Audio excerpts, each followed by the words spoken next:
देखो बच्चों, आज हम बात करेंगे कोसेंट्रिक सर्किल और कॉन्ग्रेंट सर्किल्स। ये दो टॉपिक हम पढ़ेंगे। ये क्या होते हैं, कोसेंट्रिक सर्किल्स क्या होते हैं, कॉन्ग्रेंट सर्किल्स क्या होते हैं। तो सर्किल किस तरह के होते हैं। सर्किल के हमने दो फॉर्म पढ़ ली थी, स्टैंडर्ड फॉर्म, जनरल फॉर्म, उनके रेडियस और उनकी सेंटर्स किस तरह से निकालते हैं। अब देखो, पहला वाला जो है हमारा क्या है, कोसेंट्रिक सर्किल। इसमें जो बात हो रही है, इसमें सेंटर आ रहा है। सेंटर यानी कि कहीं ना कहीं सेंटर की प्रॉपर्टी होगी इसमें।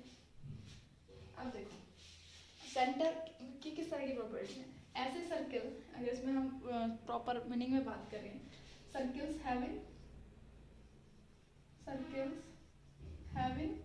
सेम सेंटर, इसके बारे में बताएंगे। ऐसे सर्किल जिनके सेंटर कैसे हो, सेम सेंटर हो, तो हम उनको क्या कहते हैं, कोसेंट्रिक सर्किल कहेंगे। अब देखो किस तरह से हो सकता है। ये मैंने कोई पॉइंट लिया जो हमारा सेंटर है, इस सेंटर से हमने कोई सर्किल ड्रॉ किया, इस सेंटर से हमने कोई 2 सेंटीमीटर रेडियस का हमने कोई सर्किल ड्रॉ किया, सर्किल बना लिया हमने, ठीक है, जिसकी रेडियस थी 2 सेंटीमीटर। अब कंपास यहीं पे है हमारा, तो इसी फिक्स पॉइंट से हम मेजर कर रहे हैं। इसकी थोड़ी सी डिस्टेंस हमने एक्सटेंड कर दी और टोटल डिस्टेंस हमने अब ले ली यहाँ से, ये 4 सेंटीमीटर की, यहाँ तक की। तो अब हमने जो 4 सेंटीमीटर से, कंपास हमारा इसी जगह है, इसी कंपास हमारा अभी भी इसी फिक्स पॉइंट पे है, और हमने जो डिस्टेंस ले ली वो 2 की जगह अब हमने डिस्टेंस को थोड़ा इंक्रीज कर दिया। वो क्या ले लिया हमने, 4, मतलब जो रेडियस हमारी 2 थी उसको हमने 4 कर लिया। तो यहाँ से जो हमने नई वाला सर्किल बनाया, उसका भी सेंटर हमारा सेम ही है, सेम सेंटर है, बट रेडियस डिफरेंट है।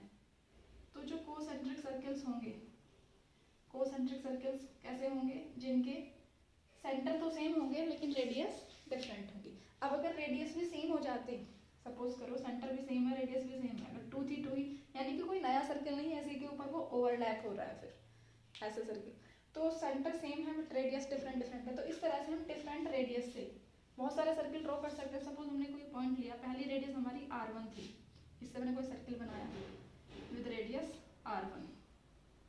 फिर हमने कोई दूसरी रेडियस ले ली, थोड़ा इंक्रीज किया सेंटर को, दूसरी रेडियस हमने यहाँ तक R2 ले ली, R2 से फिर से हमने एक सर्किल ड्रॉ किया, फिर से हमने R3 ले ली, फिर एक सर्किल ड्रॉ किया। तो इस तरह से हम इन्फिनाइट सर्किल्स ड्रॉ कर सकते हैं जिनके सेंटर सेम हो। तो इस तरह से कितने इन्फिनाइट हम सर्किल ड्रॉ कर सकते हैं जो विच है सेम सेंटर।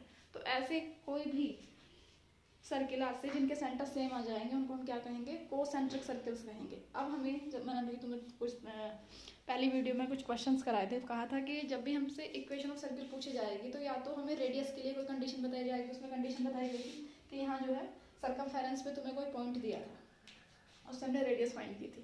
तो अगर सेंटर तुम्हें सीधे सीधे नहीं देगा तो कई बार तुम्हें 2 इक्वेशन दे देंगे सर्किल की, कहेंगे कि जो हमें रिक्वायर्ड सर्किल निकालना है उसके जो सेंटर होगा वो कोसेंट्रिक सर्किल है इन दोनों के। तो सीधे सीधे पता है हमें कोसेंट्रिक होगा तो सेंटर सेम रहेंगे।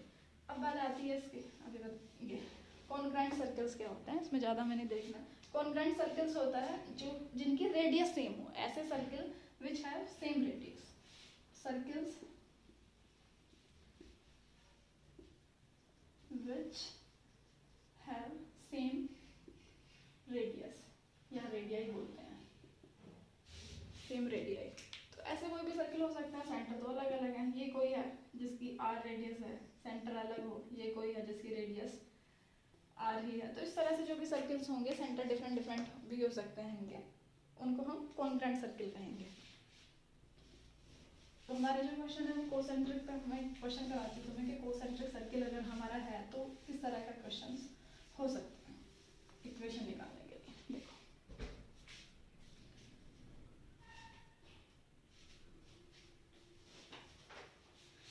देखो क्वेश्चन दिया गया है, find the equation of circle, find the equation of circle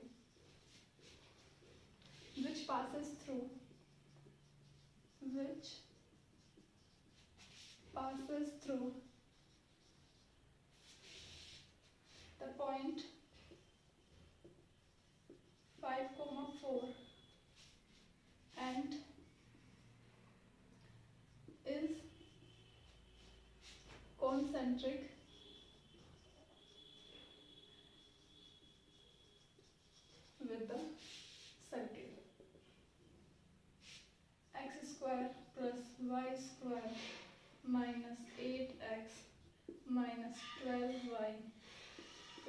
15 is equal to 0।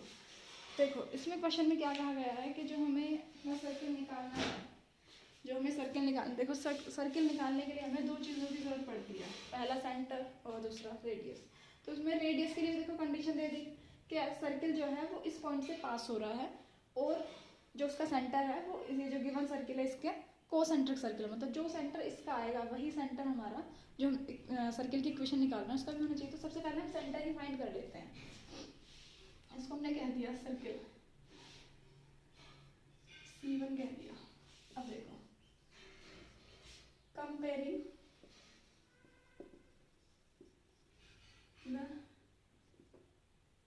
Comparing C1 with general form से कंपेयर करना पड़ेगा, हम सेंटर चाहिए with general form of circle. देखो क्या होती है general form, x² plus y² plus 2fx 2fy plus c is equal to 0। हम इसमें रेडियस नहीं निकालेंगे क्योंकि हमें रेडियस की कोई ज़रूरत ही नहीं है, हमें तो केवल जो हमें गिवन सर्किल है इसका सेंटर मिल जाए वो काफ़ी है, क्योंकि इसका जो सेंटर वही सेंटर हमारे जो रिक्वायर्ड सर्किल है उसका होगा, क्योंकि साफ साफ कहा कि सर्किल कैसा है, कोसेंट्रिक है। अब देखो यहाँ से f और g निकालना होता है हमें, ये g है यहाँ पे, हर बार में हम मिस्टेक कर देते हैं। यहाँ से देखो जो 2f है कंपेयर करने के बाद 2f की वैल्यू कितनी होगी, क्योंकि x का जो कोफिशिएंट है यहाँ पे देखो x का कोफिशिएंट -8 है, तो f की वैल्यू कितनी हो जाएगी -4। अब यहाँ से इसी तरह से y का कोफिशिएंट यहाँ पे 2g है, इधर 12 है, तो 2g इज इक्वल टू -12, यानी कि g की वैल्यू कितनी हो गई -6। c की हमें कोई ज़रूरत नहीं है क्योंकि c की जो हम वैल्यू निकालते हैं वो निकालते हैं हम रेडियस निकालने के लिए। अब हमें केवल सेंटर चाहिए, तो सेंटर कितना हो जाएगा, सेंटर होता है -f -g, ये सेंटर होता है, सेंटर की वैल्यू रख दो -f की वैल्यू भी ऑलरेडी माइनस की है, माइनस माइनस प्लस हो जाएगा तो 4 और ये भी 6, तो सेंटर क्या हुआ हमारा 4,6, मतलब जो हमें रिक्वायर्ड सर्कल चाहिए उसका भी सेंटर कितना होगा 4,6 ही होगा। ये तो कहा कि हमारा जो रिक्वायर्ड सर्किल हम निकालना चाहते हैं वो इस वाले सर्किल के कोसेंट्रिक है, कोसेंट्रिक है मतलब दोनों के सेंटर सेम होंगे। अब रेडियस के लिए कंडीशन दे रखी है कि जो सर्किल है वो इस पॉइंट से पास होना चाहिए, इस तरह का क्वेश्चन मैंने कराया है पहले इसमें कि अब देखो अब हम आगे इसमें करेंगे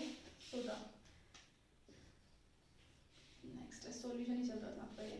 so the centre of required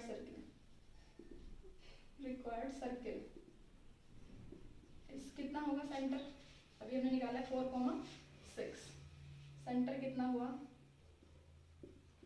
4,6, और ये पास हो रहा है किससे, एंड पासिंग थ्रू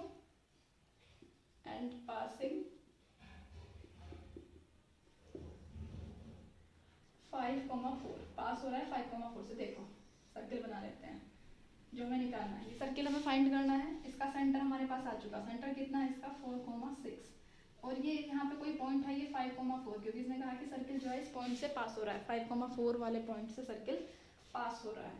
तो अगर ये पास हो रहा है इस वाले पॉइंट से, तो सर्किल यहाँ से यहाँ तक के डिस्टेंस को हम क्या कहते हैं, सर्कमफेरेंस से सेंटर तक के डिस्टेंस को ही हम रेडियस कहते हैं। तो हमें रेडियस मिल जाएगी, यहाँ से रेडियस निकाल लो यहाँ से, तो रेडियस कितनी हो जाएगी,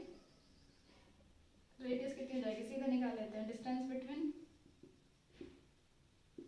बिटवीन 4,6 एंड 5,4 कितनी आएगी, x2 माइनस x1 5 माइनस 4 का square plus y2 minus y1 4 minus 6 का स्क्वायर, 5 माइनस 4 1 बचेगा, 1 का स्क्वायर कितना होगा 1, 4 माइनस 6 कितना बचेगा 2, और 2 का स्क्वायर कितना हो जाएगा 4, तो यहाँ से हुआ √5। तो जो हमारी रेडियस आई है r की वैल्यू कितनी आ गई है √5, r इज इक्वल टू √5। अब हमारे पास दोनों चीज़ें हैं, सेंटर भी है और रेडियस भी है, अगर सेंटर और रेडियस दोनों चीज़ें मिल जाए तो फिर सर्किल निकालने में कोई प्रॉब्लम भी नहीं है, सर्किल की इक्वेशन हम निकाल सकते हैं। So the equation of circle is, then the equation of circle is, circle with centre, कितना था सेंटर 4,6 एंड रेडियस √5s, कितना हो जाएगा x माइनस एच का स्क्वायर y माइनस के का whole square is equal to r square. h होता है हमारा, ये सेंटर को कहते हैं हम, तो x माइनस कितना हुआ 4 का स्क्वायर प्लस y माइनस के की वैल्यू कितनी हुई 6 का स्क्वायर, r की वैल्यू रेडियस कितनी आई हमारी √5, √5 का स्क्वायर करेंगे तो 5 आएगा क्योंकि स्क्वायर से अंडर रूट कैंसिल हो जाता है। अब इसको ओपन कर लो, वही आंसर होगा x स्क्वायर प्लस 4 का square 16 minus 8x plus y square plus 36 minus 12y is equal to 25। यहाँ से x square plus y square minus के 8x माइनस के 12y, यहाँ से देखो 36 और 16 कितना हो जाएगा 52 और ये 25 इधर आके माइनस का 25 इज इक्वल टू 0। जो भी आएगा वही आपका रिक्वायर्ड आंसर होगा। X square plus y square minus 8x minus 12y plus 27, यही इसका आंसर होगा। It is the required equation of circle. तो इस तरह से हमें कोसेंट्रिक वाले क्वेश्चंस करना है। कोसेंट्रिक में सेंटर सेम होगा, ठीक है, ये हम कर लेंगे। अब इसमें कुछ इक्वेशंस और हम देखेंगे।